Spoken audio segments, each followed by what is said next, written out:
তো দেখো ভাত নিয়ে এসেছি আর যাও দিয়ে হাত নিচ্ছি হাত মুখ ধোয়া হয়ে গেছে তো তাহলে বসো পেস্ট চলে যাবে এই থেকে জল দিয়ে ধুয়ে আসছে মোটরের জল থেকে ধুয়ে বসো। তো দেখো সকালে তো ও আজকে আমি সকালে মাঠে আসিনি, কারণ শরীরটা আজকে আমার খুব একটা ভালো নেই।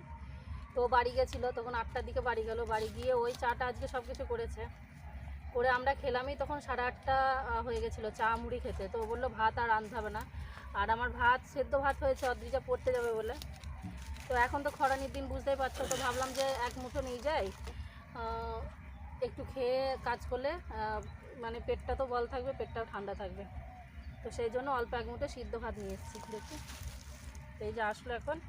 আর এইটাতে দেখো একটু পান্তা ভাত আছে, পান্তা ভাতটা আমি খাবো।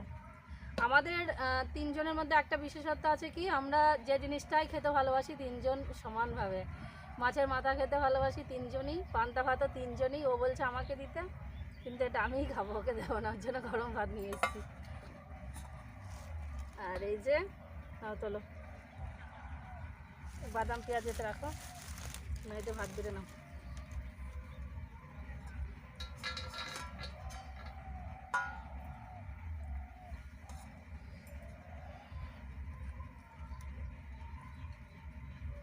কাঁচা লঙ্কা নিয়ে আসিনি, গাছ থেকে 2টো কাঁচা লঙ্কা তুলে নিতে হবে। দাওতে বাদাম,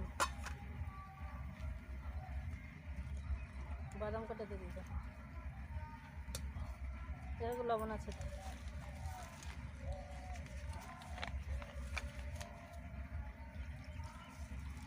নে মা, ও তো জল দিচ্ছে না।